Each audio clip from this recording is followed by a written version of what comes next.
Hello and welcome to The History of Africana Philosophy by G.K. Jeffers and Peter Adamson, brought to you with the support of the King's College London Philosophy Department and the LMU in Munich, online at historyofphilosophy.net. Today's episode, Black and Blue, Ralph Ellison. Here's something that must have happened, and probably more than once. A young person, not overly familiar with the history of Western literature, asks someone for a book recommendation, mentioning their particular interest in reading science fiction. The trusted advisor suggests H.G. Wells's 1897 classic of the genre, The Invisible Man. Off the young person goes to the library or the bookstore, where they find a volume on the shelf with the title Invisible Man. Not noticing the missing the, or perhaps thinking they must have heard the title wrong, they take home Ralph Ellison's 1952 masterpiece and embark upon a reading experience very different from the one intended for them.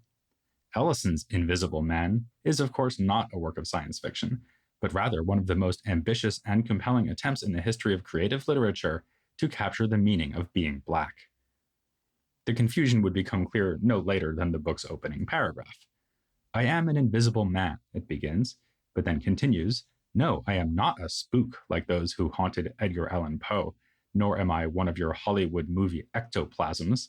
I am a man of substance, of flesh and bone, fiber and liquids, and I might even be said to possess a mind. The book is thus not about invisibility in the fantastical sense featured in Wells's book, and indeed in works as old as Plato's Republic. There we find the story of the Ring of Gyges, which turns its possessor invisible. We are asked to consider why someone granted this power would ever choose to act justly. The kind of invisibility at stake in Ellison's book is explained in its first paragraph. I am invisible, understand, simply because people refuse to see me. And then further in the second paragraph, that invisibility to which I refer occurs because of a particular disposition of the eyes of those with whom I come in contact.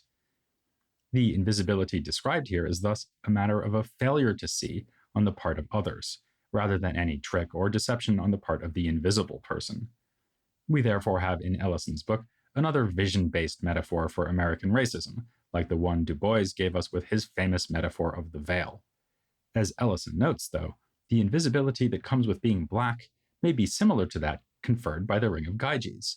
It is sometimes advantageous to be unseen, but, he continues, it is most often rather wearing on the nerves. As with Du Bois's notion of double consciousness, part of the effect of this experience of invisibility is a struggle with being able to see oneself clearly. You often doubt if you really exist. You wonder whether you aren't simply a phantom in other people's minds. Unlike Richard Wright's characters Bigger Thomas and Cross Damon, the main character of Invisible Man is never named. He is, however, like the titular character of the novel by Wright that was posthumously published in 2021, a man living underground. As the book begins, we find the Invisible Man, as we'll call him, with apologies to H.G. Wells, Plato, and, while we're at it, J.R.R. Tolkien, living rent-free in a closed-off and forgotten section of a basement in a building that is near, but not in, Harlem, a building whose paying tenants are all white. He refers to this living space as a hole, but is careful to clarify that it is not cold and dark, as we might suspect, but warm and full of light. After all, he has wired the place with exactly 1,369 light bulbs, which partly symbolize a sense of enlightenment, given his quip, the truth is the light, and light is the truth. The Invisible Man has thus made the little world of his hole as visible as possible. And it is not just the ability to see, but the pleasure of sound that is important to him. The Invisible Man has a record player, but wants to obtain 4 more, so that he can play Louis Armstrong's What Did I Do to Be So Black and Blue on 5 record players at the same time. As we will see, jazz was very important to Ellison, to his life as well as his writing. In the book's prologue, we see him use jazz to explore the meaning of invisibility. The Invisible Man claims that Armstrong has managed to make poetry out of being invisible, and hypothesizes that Armstrong has been able to do this precisely because he is unaware of being invisible. But if it is such a lack of awareness that has made this artistic achievement possible, the Invisible Man believes it is his own grasp of his invisibility that enables him to understand Armstrong's music so well. He then describes an experience he had of listening to Armstrong while under the influence of a reefer joint given to him as a joke when he'd asked for a cigarette. He feels himself descend into the music and has a vision involving an old woman singing a spiritual, an enslaved woman with skin the color of ivory, and a sermon by a preacher on the theme of the blackness of blackness. He has a sometimes tense exchange with the enslaved woman, touching on what it means to both love and hate one's master and the question of what would it mean to be free. This remarkable prologue ends with a reflection on the relationship between invisibility and responsibility. Echoing themes in Hegel's philosophy, the invisible man claims that with invisibility comes irresponsibility, because responsibility rests upon recognition, and recognition is a form of agreement. It should be clear by now that Invisible Man is a novel of ideas, a narrative work that does not conceal the philosophical relevance of its themes, language, and imagery. It is also a sprawling work. We've thus far described only the prologue that precedes its 25 chapters, which are further capped by an epilogue. Starting in the first chapter, the Invisible Man tells his story, the long journey of his life that brought him to where he is.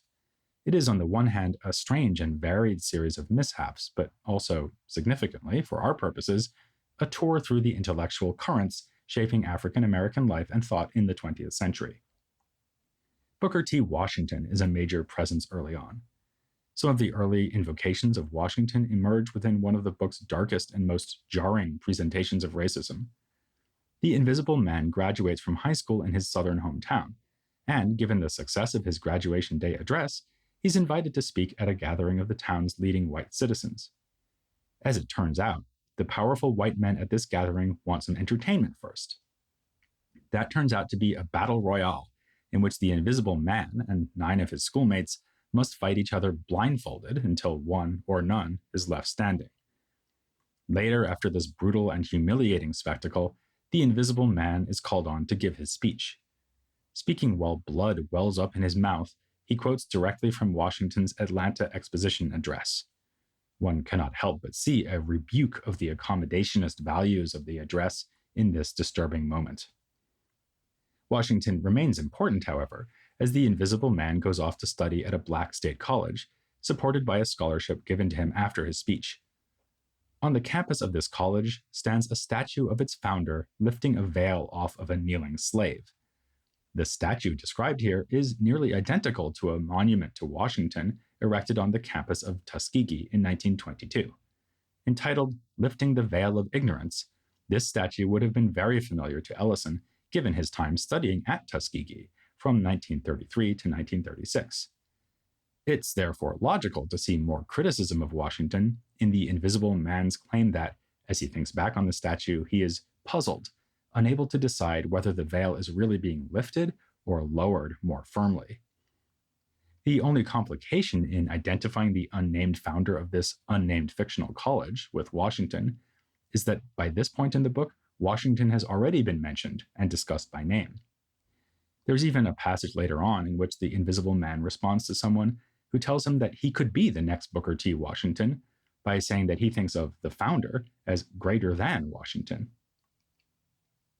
The solution to this difficulty is not to refrain from seeing the founder as an allusion to Washington, but rather to accept that Ellison gives himself a certain freedom in critically depicting and commenting upon real-life figures and movements by virtue of this kind of close, but not total, identification. There are, in fact, close parallels not only between Washington and the founder, but also between Washington and Dr. Bledsoe, the founder's successor at the college. Ellison's playful uses of Washington in the first third of the book prepare us for the creative ways he evokes Marxism and Garveyism later on. The Invisible Man ends up in New York City, where his first job is at Liberty Paints. The company's signature product is called Optic White, a paint whose intensely pure whiteness is achieved only after one adds drops of a black liquid. In a book full of symbolism, this one certainly leaves a mark, or perhaps a splotch. A major turning point in the book comes when the Invisible Man happens upon an eviction of an old black couple in Harlem. He finds himself compelled to speak to the gathered crowd, and ends up inciting them to resist and interfere with the eviction. This action brings him to the attention of the Brotherhood, an organization that clearly stands in for the Communist Party. The Brotherhood believes in a scientific approach to history, in a sense evidently akin to Orthodox Marxism. The Invisible Man joins the Brotherhood as the chief spokesman for its Harlem section, although consistent with a theme that we've tracked in the lives of figures like Aimé Césaire and Richard Wright, the Brotherhood eventually disappoints and alienates him. He comes to see them as using, rather than respecting, Black people. At one point, the Invisible Man is gifted a portrait of Frederick Douglass by an older Black member of the Brotherhood. This is significant, as there are a number of parallels between Douglass and the Invisible Man. Both come from the South to the North, distinguish themselves by speaking out publicly, and then, just as Douglass eventually had to break with William Lloyd Garrison and the Garrisonians, with whom he got his start, the Invisible Man has to break eventually with the Brotherhood. Recall that Douglass was once told, "Give us the facts, we will take care of the philosophy." There is some echo of this when the Invisible Man is told by Brother Jack, the leader of the Brotherhood, "You were not hired to think." Marcus Garvey and Garveyism are represented in the book through a character called Raz the Exhorter. Like Garvey, Raz comes from the Caribbean and preaches a militant form of Black nationalism. Just as with Booker T. Washington, Garvey is given a literary double in the shape of Raz, but also mentioned by name as a distinct figure. And just as the real Garvey was critical of socialists, Raz warns of the futility and shame of pursuing interracial cooperation through the Brotherhood, rather than banding together with Black people to achieve power. Brother Todd Clifton, generally referred to by his last name, is another Black member of the Brotherhood, and he faces off against Raz alongside the Invisible Man. The book's next big turning point, which leads steadily towards its chaotic climax, is the killing of Clifton by police. The speech by the Invisible Man at Clifton's funeral remains painfully relevant today. He says of Clifton's shocking choice to strike a police officer, "He thought he was a man, and that men were not meant to be pushed around. But it was hot downtown, and he forgot his history. He forgot the time and the place. He lost his hold on reality."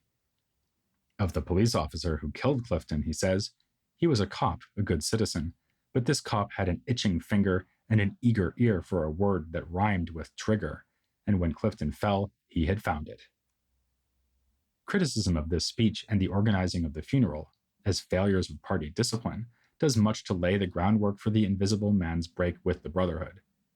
Meanwhile, Harlem is experiencing increasing civil unrest in the wake of Clifton's death. The unrest is encouraged by Raz, who no longer calls himself Raz the Exhorter, but Raz the Destroyer. Among the traitors to the race he wishes to destroy is the Invisible Man, and the two of them have a violent confrontation that the Invisible Man survives. Soon after this, while escaping another possible violent confrontation with some white men, he falls into a manhole, and this is the beginning of his life underground, thus bringing us to where the novel began. In the epilogue, he reflects on what he has learned from his journey and considers that it may be time for him to come out of his hibernation. The author of this remarkable work was born in Oklahoma City in 1913 and given the name Ralph Waldo Ellison. He's named after one of America's greatest philosophical minds, Ralph Waldo Emerson, and his father apparently hoped to raise a great poet, which Emerson also was. Sadly, his father never got to see the success Ellison achieved as a wordsmith, as he died as a result of a work-related accident when young Ralph was 3 years old. When he reached high school, Ellison began to cultivate a talent for music, playing in and helping to lead the school band. His instrument was the same as Louis Armstrong's, the trumpet. Though the music he was taught at school was primarily Western classical music, his love for jazz developed at this time as well. He even managed to participate in practice sessions by the Blue Devils, a jazz band based in Oklahoma City that featured players as notable as the great saxophonist Lester Young. Ellison did not ultimately pursue a career in music, but it was trumpet playing that brought him to Tuskegee. He went there to study music and to play in the Institute's orchestra. Given lack of money and the requirement to get to Tuskegee as quickly as possible, Ellison made his way from Oklahoma City to Alabama by hoboing or riding the rails, a memorable and at times thrilling, but also dangerous and draining experience. Like the Invisible Man, Ellison went from Tuskegee to New York. He was ostensibly in New York to gain money for the next semester's tuition at Tuskegee, but he never did return to the school. Truth being stranger than fiction, what he did do on only his second day in New York City was run into Alain Locke and Langston Hughes in the lobby of the YMCA in Harlem, where he was staying. He had met Locke once before when Locke visited Tuskegee. This helped with being introduced to Hughes, who became a mentor to him. At first, Ellison replaced his pursuit of music at Tuskegee with the pursuit of sculpture, but he eventually came to see writing as his true calling, in part, no doubt, thanks to the influence of Hughes. Hughes was also an influence in his increasing exposure and attraction to a leftist political orientation, although perhaps even more important to mention in this regard is Louise Thompson, later known after a marriage as Louise Thompson Patterson. Last mentioned on this podcast in our interview with Vanessa Wills in episode 73, she was a member of the Communist Party. Visits to her home offered a salon-like atmosphere that was perfect for introducing young artists and intellectuals to Marxist thought. We can also thank Hughes for introducing Ellison to Richard Wright. Wright had moved from Chicago to New York in 1937 and become the editor of the Harlem branch of the Daily Worker, the newspaper of the Communist Party of the USA. He encouraged Ellison's writing aspirations, inviting him to write a book review for New Challenge, the short-lived literary magazine in which Wright published his manifesto, Blueprint for Negro Writing. Soon, Ellison was publishing for communist-associated outlets like the journal New Masses. He and Wright also both worked for the Federal Writers Project, part of the Depression-era public works activities of the Works Progress Administration. Ellison collected folklore for the FWP, like Zora Neale Hurston, who was also employed by the project. Ellison's close friendship with Wright continued through the period in which Wright gained broad literary success with the publication of his Native Son. Ellison wrote a review for New Masses that proclaimed, "In Wright's Native Son, we have the first philosophical novel by an American Negro. This work possesses an artistry, penetration of thought, and sheer emotional power that places it into the front rank of American fiction." Soon after this period, however, distance grew between them, partly because Ellison arguably took the side of Wright's first wife during the dissolution of their marriage. In years to come, Ellison would reflect in increasingly sophisticated ways on both the strengths and limitations of Wright's writing, on what he shared with Wright, as well as what differentiated their approaches. Early in the 1940s, Ellison collaborated with activist Angelo Herndon on a periodical called Negro Quarterly. By the time it folded, Ellison had begun to distance himself from the left, the sphere within which most of his writing and public activity thus far had been pursued. In his biography of Ellison, Arnold Rampersad notes a difference between Ellison's and Wright's breaks with communism. Where Wright surrendered his party membership while remaining a Marxist and a radical at heart, Ralph was on his way toward the political center. After the war, during which he served as a merchant marine, Ellison began to come up with the ideas that would coalesce into Invisible Man. Toward the end of the long process of writing the book, he apparently cut down on some of its explicit philosophical content. For example, according to another of his biographers, Lawrence Jackson, the prologue originally included this line, an allusion to Soren Kierkegaard's The Sickness Unto Death: "All sickness is not unto death, neither is invisibility." In any case, the novel, bursting enough as it is with philosophical content, was published to widespread acclaim in 1952. The next year, it won the prestigious National Book Award, beating out Ernest Hemingway's The Old Man and the Sea. Ellison was henceforward recognized as one of the country's greatest novelists, a designation that has stuck and perhaps even become more entrenched after his death in 1994. Yet his fame as a novelist rests completely on Invisible Man.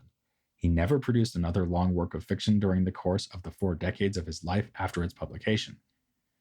It is not that he lost interest in writing novels. He worked hard at producing one, writing copiously. One major setback was a fire at his summer home in Plainfield, Massachusetts in 1967, which consumed a large portion of a manuscript. The fire cannot take all the blame, however, given how much time he still had to pull something together. Ellison is often seen as the perfect example of someone whose ambition to match a brilliant first effort results in so much pressure that no second effort ever comes forth.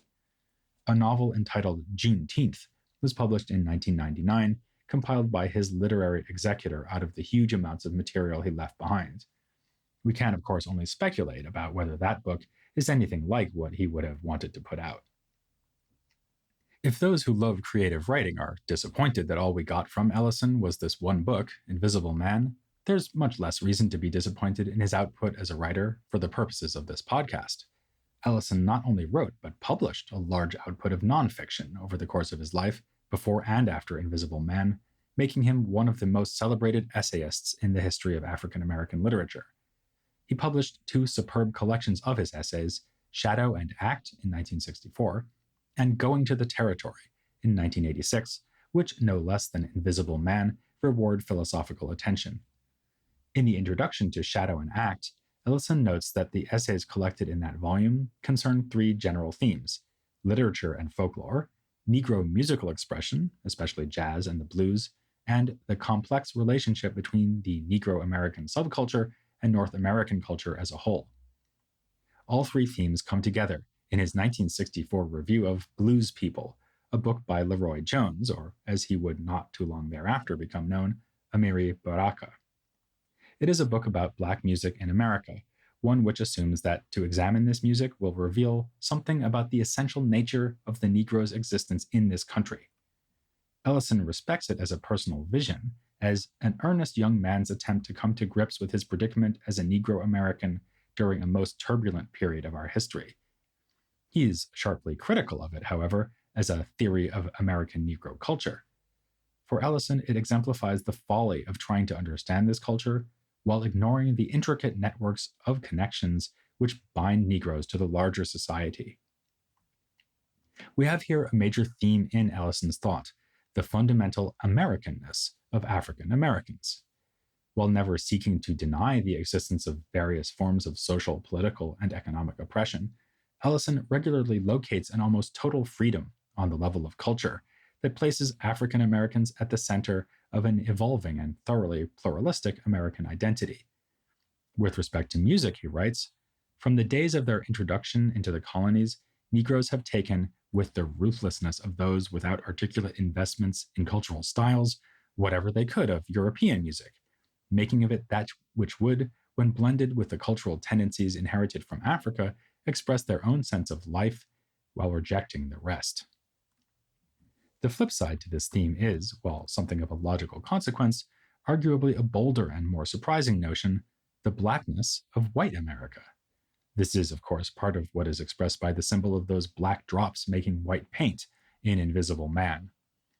It is stated more explicitly in What America Would Be Like Without Blacks, first published in Time magazine in 1970, where he writes, the melting pot did indeed melt, creating such deceptive metamorphoses and blending of identities, values, and lifestyles that most American whites are culturally part Negro American without even realizing it. Giving the example of Mark Twain's Adventures of Huckleberry Finn, he points out, no Huck and Jim, no American novel as we know it. Those who want to hear more from Ellison about the importance of the American novel have ample material to read. One of the most obvious places to go would be his essay, Society, Morality, and the Novel, in which he argues that the novel is an art form especially well suited for coming to terms with social change.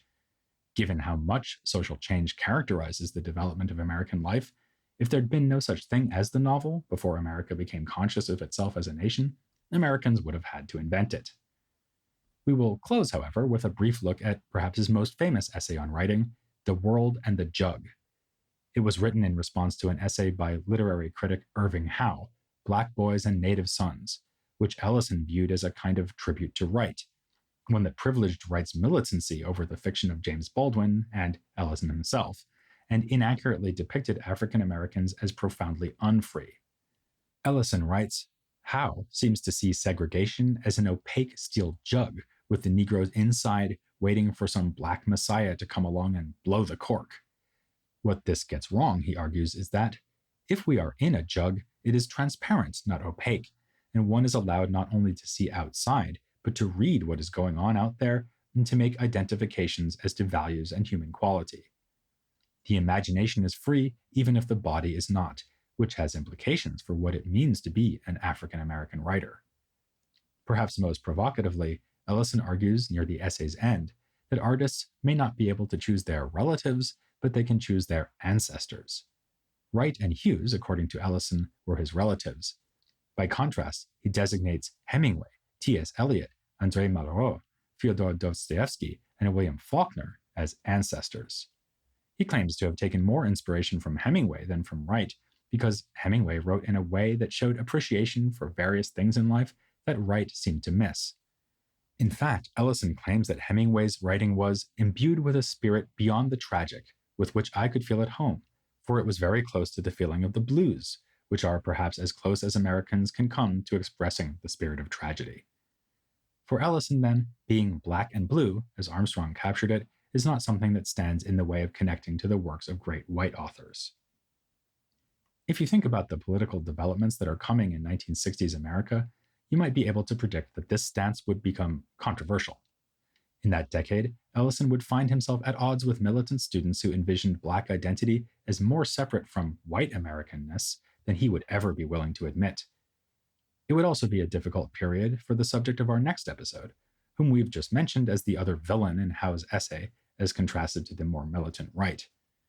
He is the third in our trilogy of great African American novelists of the mid 20th century, and a figure who, like Ellison, resisted the sort of stark racial antagonism he detected in such movements as Elijah Muhammad's Nation of Islam. To put it baldly, the winning move would be to join us next time to learn about James Baldwin, here on The History of Africana Philosophy.